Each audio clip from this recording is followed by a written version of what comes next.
Genesis chapter 21. We're going to be zeroing in on the treaty at Beersheba, and I know this is so exciting because this is a business transaction.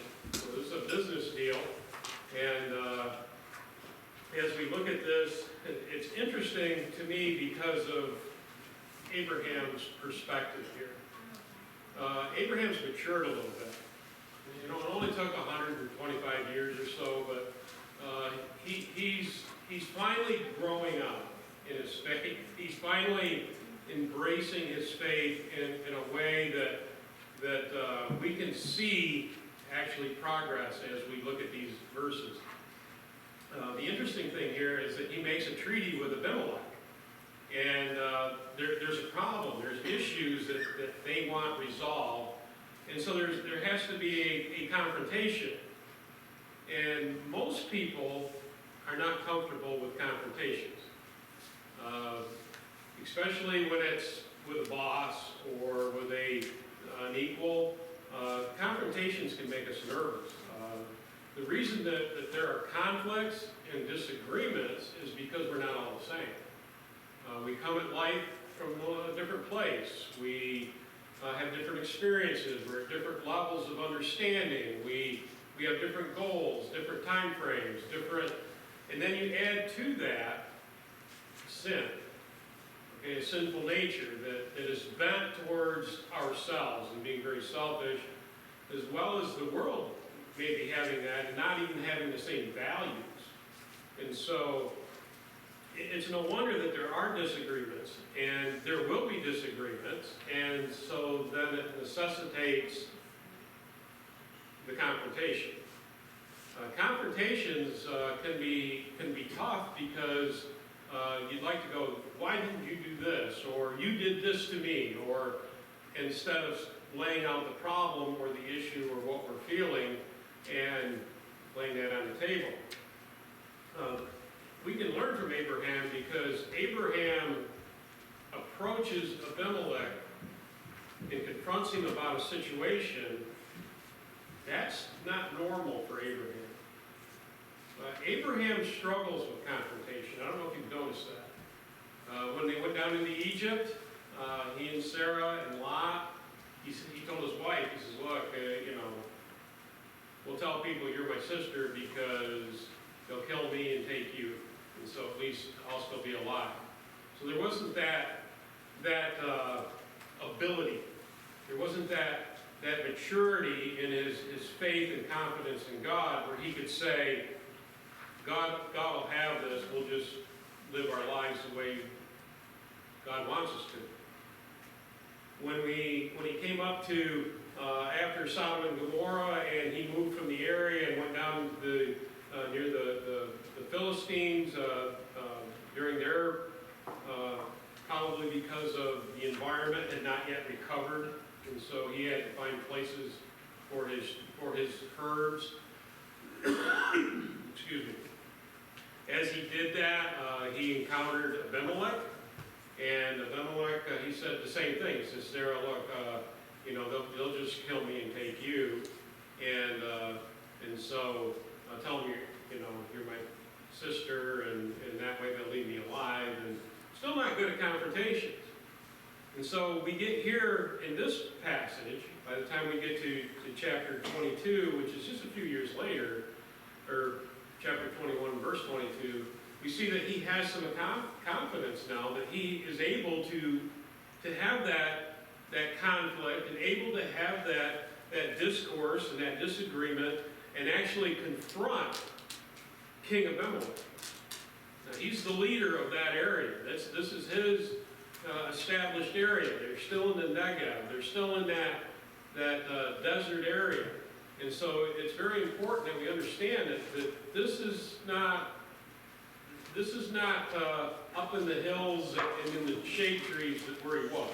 This is still down in this desert-type place, the Negev. And so that's where they are. And then they begin to have this conflict.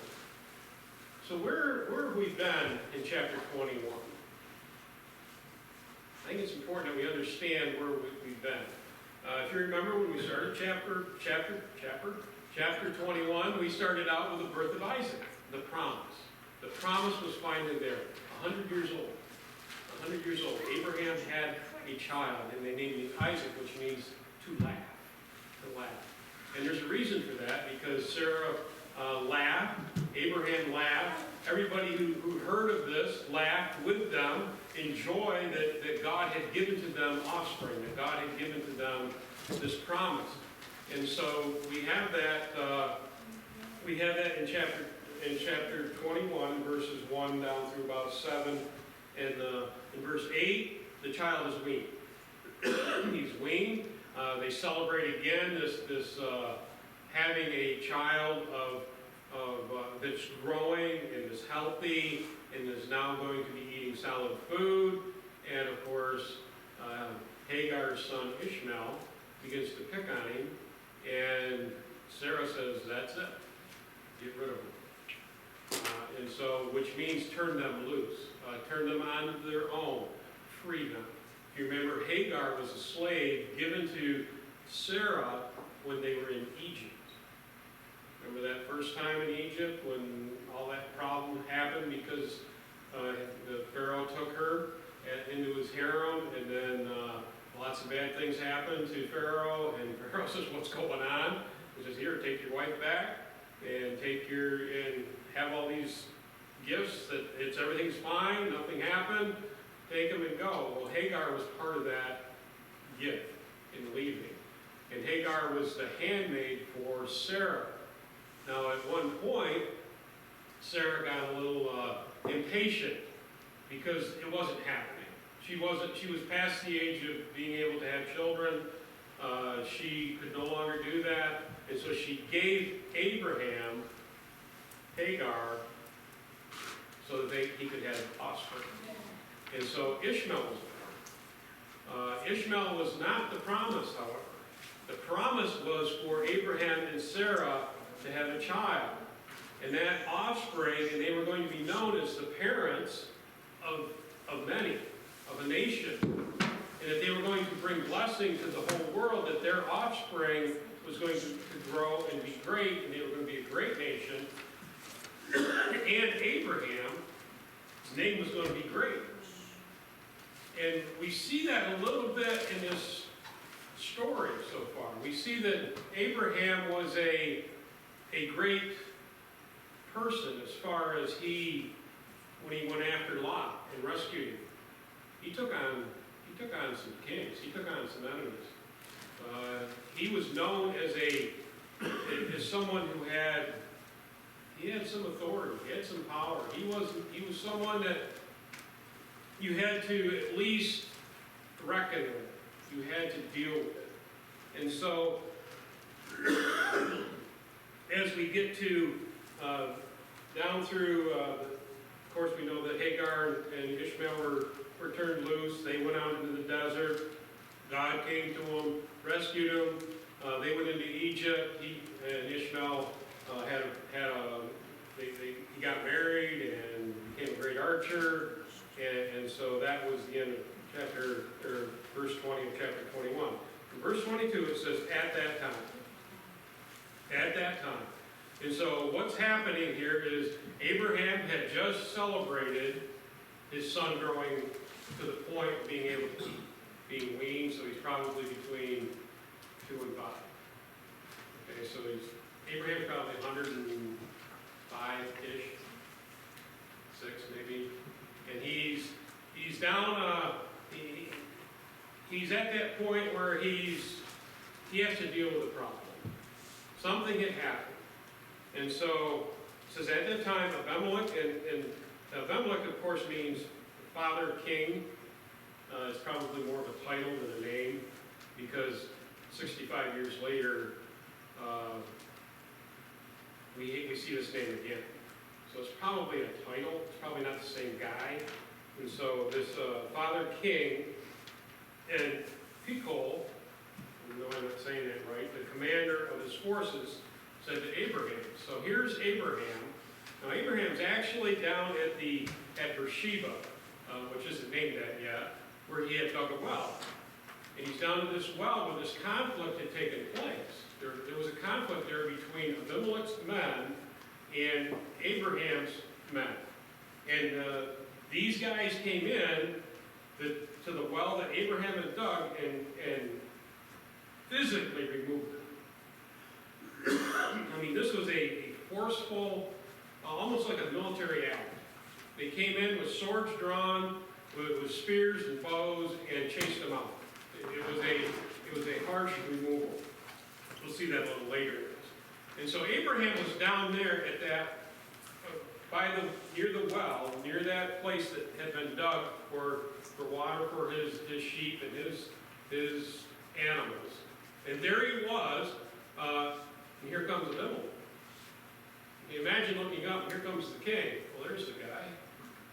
You know, that's just the guy I wanted to talk to. Okay, but he's got his military leader with him. This guy named Phicol. Now, Phicol means mouth of all. A-L-L, mouth of all. In other words, he was not only his military leader, he was the spokesman.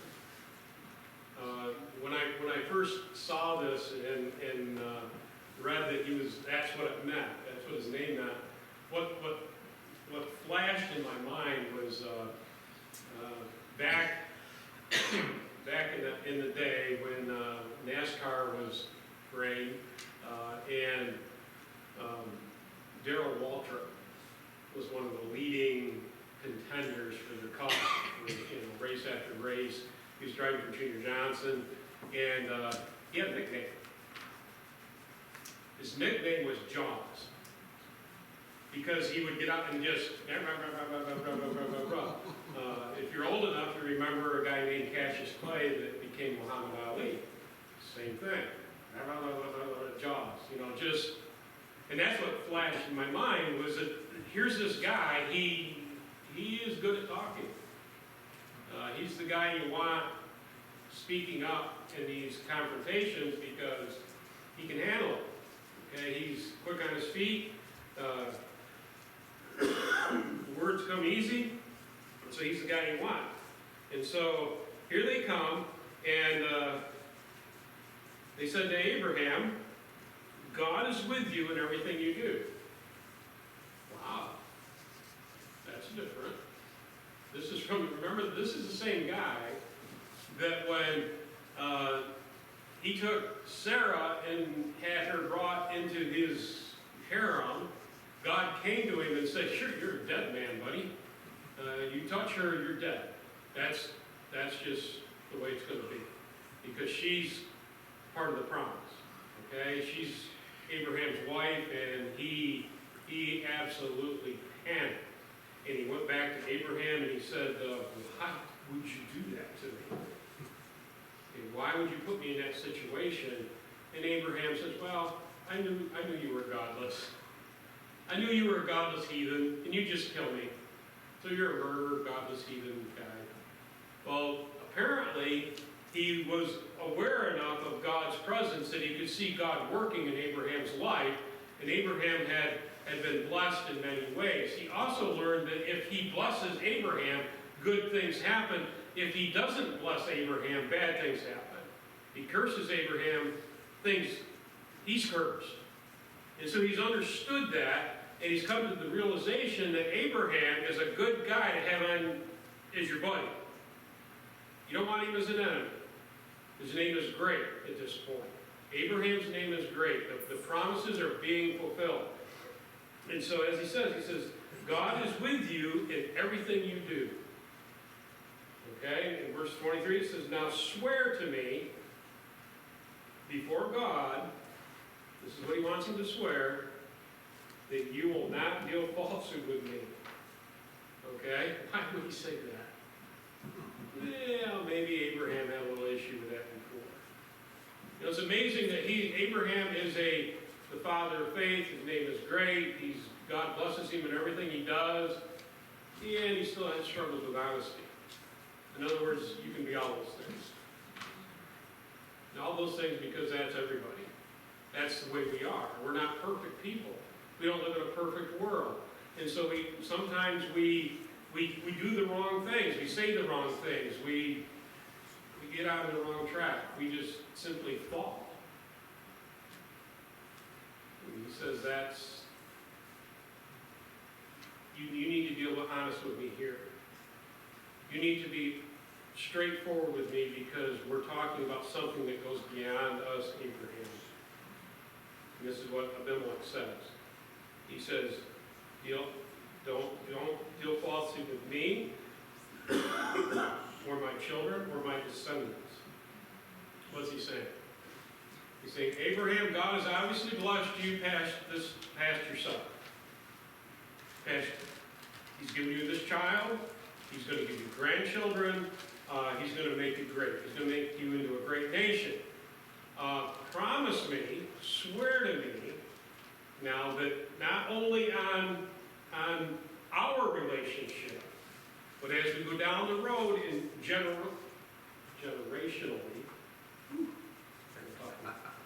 as we continue down in history, forward in history, however you want to say it, into the future, that we'll have this treaty, that we'll have this covenant between you and I that will be to our children.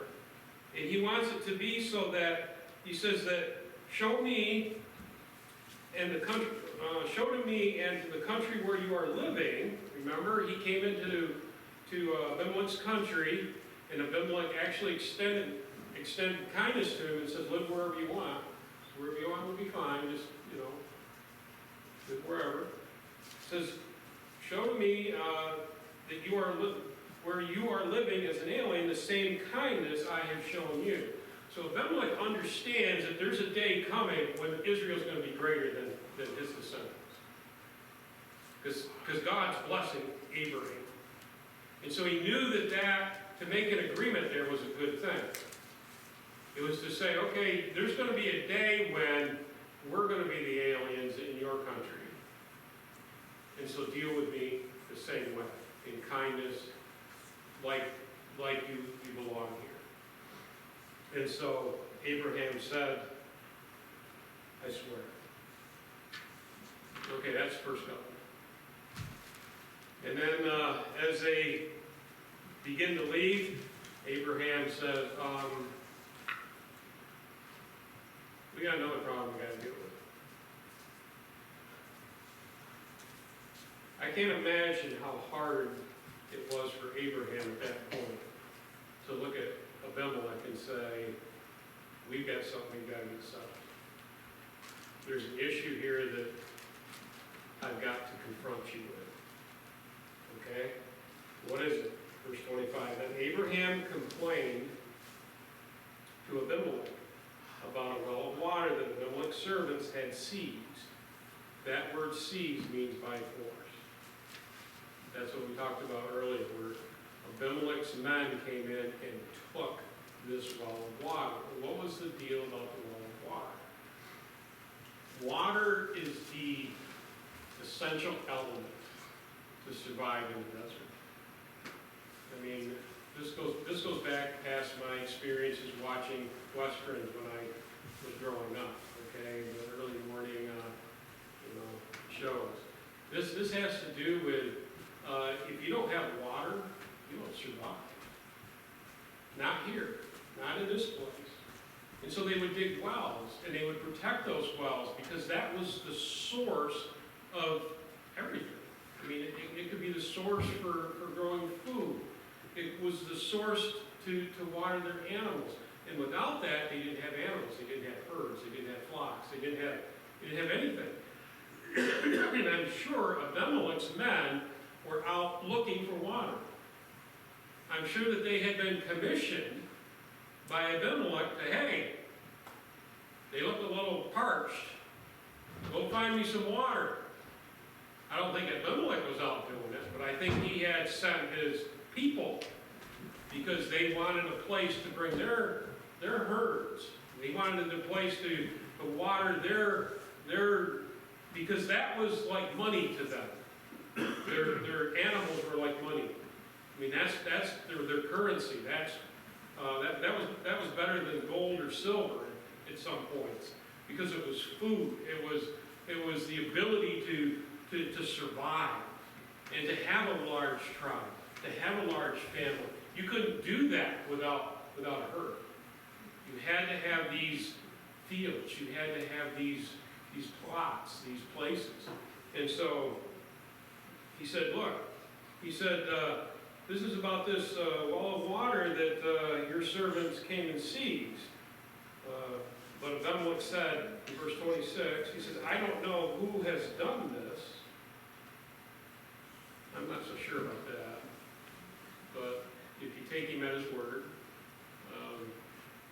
he didn't authorize this. Okay, so he didn't know. He says, you did not tell me, and I heard about it only today. And so what Abraham said was, hey, you know, look, we put all this effort in, we put all this time in, we dug this well, and your guys came and took it from us. They took it by force. You know, Abimelech's sitting there saying, I didn't know anything about that. He didn't deny that it happened, but he also didn't. The one thing Abraham did when he approached Abimelech, he didn't say, you did this to me. He didn't tell him that. He just put the problem on the table. He said, this is what happened. These are the facts. And we need to settle it. Otherwise, it's going to be rough going forward. Now, this is the real conflict, I think. This is the real, you know, the confrontation that had to take place. Because if you don't settle this here, this just festers. It festers. And it goes on and on and on. And it goes on in two ways. Okay, Abimelech's men become very aggressive. Abraham's men become very defensive. And it's just this battle that starts, and it's like that sore that won't go away, that you keep bumping and rubbing, and it just keeps getting worse and worse and worse and worse until it explodes.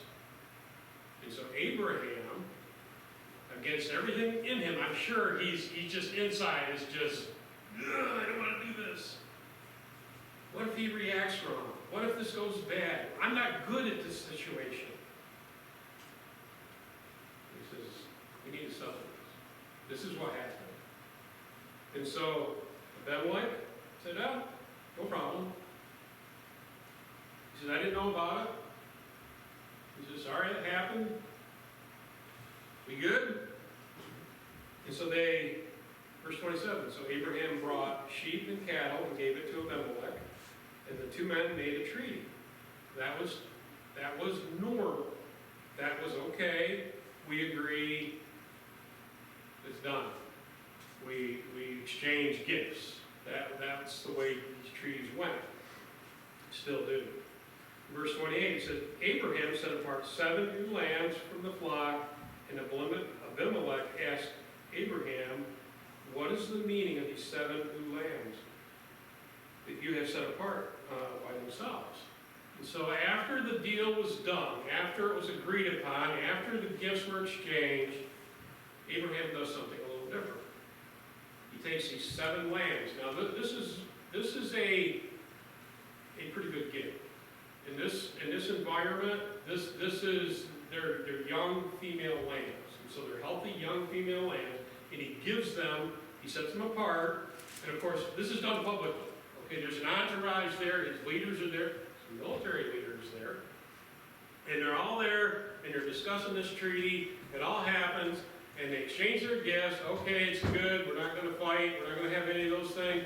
And then Abraham separates these lambs, and he gives them to Abimelech. And Abimelech says, what's this about? Whoa, wait a minute. What are these for? Remember back when Abimelech had his dream about Sarah, and God said, you're a dead man if you touch her, because that's Abraham's wife. And he had Sarah brought back. You remember the gift that he sent? He gave Abraham the money to make sure, okay, we're all good, right? Everything's settled. Then he took 1,000 pieces of silver, and he says, I'm giving you these pieces of silver so that you agree in taking them, that nothing happened with Sarah. That was a witness. And by Abraham accepting those pieces of silver, he's saying, it's done. It's put to rest. I believe you. It's over. This is the same thing. Okay, Abraham takes those 7 lambs, he gives them to Abimelech, and Abimelech says, what's the meaning of this?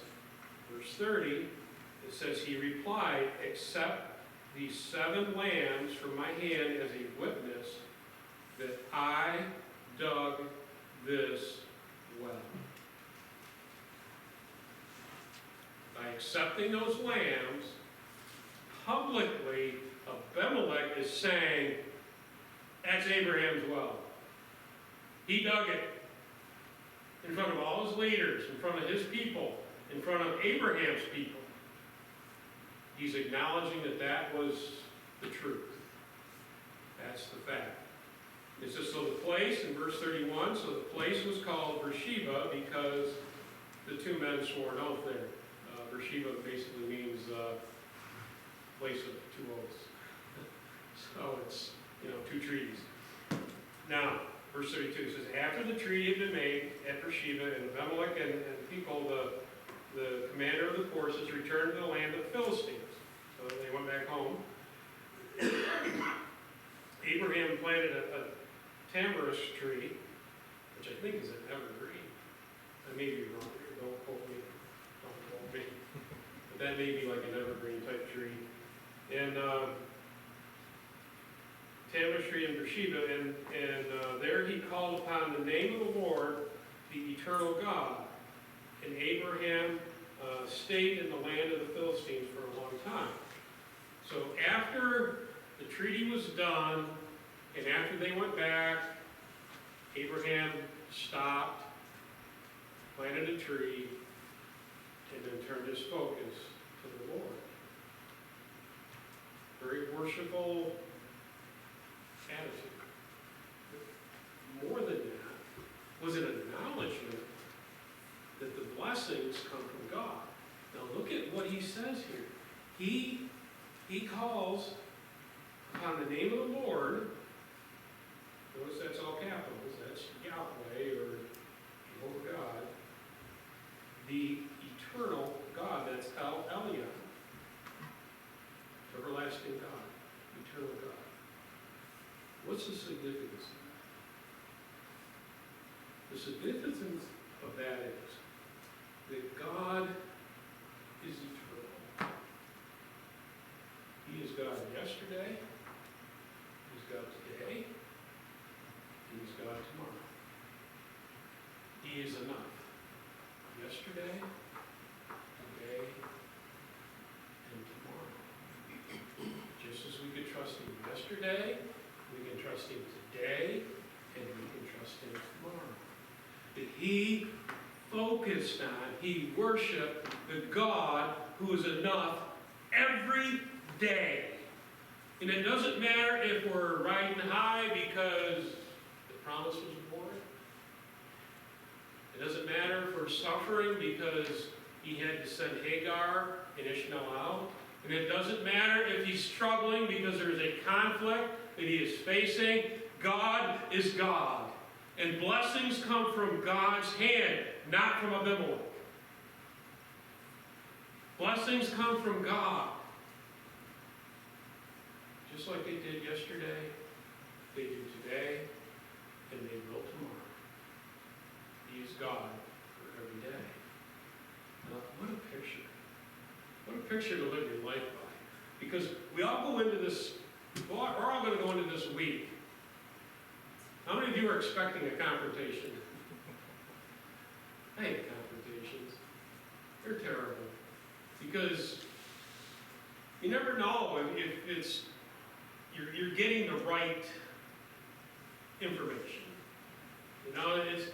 Like I said, we're different people and we see things differently, and especially in church. I hate confrontations in church. You know why? I think church adds another element. We're different people, we come from different perspectives, we have different ways of looking at things, which just lead to confrontations, disagreements, which is okay. We're not all supposed to think the same and look the same and be the same. That's uniformity. That's not being in unity. But we tend to give our hearts to the Lord. And we give our hearts to what the Lord is doing. And we give our hearts to the people. And so when something goes wrong, it hurts our hearts. I think you have another element there. And so how do we go forward knowing that there's going to be confrontations, that there's going to be disagreements, that we're not all going to agree on the same thing? I mean, some of the nastiest fights in history have been over theology. I mean, it just happens. So how do we go forward? I think there's a lot we can learn here. The first thing is, be honest. Abraham was absolutely honest. He said, this is what happened.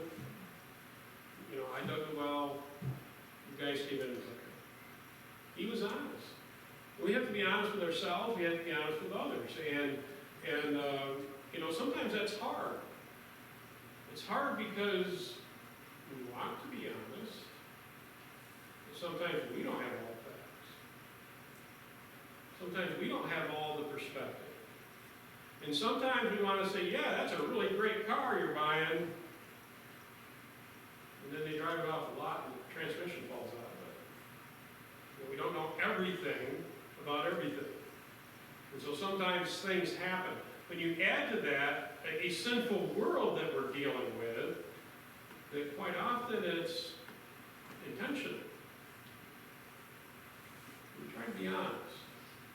But in that honesty, we also try really, really, really hard to realize that we serve God, who is where our blessings come from. And so if we keep that in mind, if we keep God at the forefront of our lives, make that not just something we do, but He is the center of our life. He is our understanding of how we live and how we grow and how we survive in this world is God. That we commit to Him. That He's where we put our faith. I think that goes a long way. It goes a long way because Abraham tried it the other way. He says, well, you know, if I do this, or we plan this, or say this, or if we do, you know, we'll get around it. No, the first and foremost, go before God. Fall before God and say, Lord, I need your direction here. I need to trust you here. Because I know what my tendencies are. I know what I'll try to do. Especially when this conflict comes. See, the problem is we really don't have an option. We're either going to serve the Lord or we're not. And God says, look, if someone has sinned against you, if someone has trespassed against you, forgive them. Forgive them like you have been forgiven. Somebody said, well, I need a number. And God said, okay, try 7 times 70. Try that. Try more than what is really we're capable of. That we don't have we do not have the permission from God to carry a grudge. We don't have the right to carry that grudge. We are to forgive it because we can't progress in our spiritual life unless it's forgiven. The same thing is true is if you have offended someone and know it and try to just blow it off, God says, leave your sacrifice, go get it right, and then come back. He does that at the temple, actually. He says, look at it. He says, do that. He says, otherwise, that's just going to get worse. So try to settle it. See, we don't have that right to to have that bitterness just grow and fester. And if we're a part of that, we need to figure out what to do with it. Either forgive it or get it right. Get it right with the person. Because we're not going to move forward. As we move forward, as Abraham moved forward. See, that's why there's two trees. The two trees are there because he needed to move forward. He couldn't stay where they were because that was going to fester and become a big issue. So he had to confront it, he had to deal with it, and he had to move forward with it. And the giving of the lands was the assurance that it was accepted. That it was just, hey, so it is done. It's burying the hatchet. It's done. It's done. So when Satan pushes that button in our mind, wants to bring that back up, no, that's done. Man, you hear him out there? It's done. Let's pray. Lord, thank you that you do not treat us the way our sins deserve. But Lord, you forgive us. Your mercies are new every morning. Lord, thank you for your grace that goes way beyond what we deserve. That you treat us with kindness every day. Help us to believe, help us to have that faith that you are the eternal God.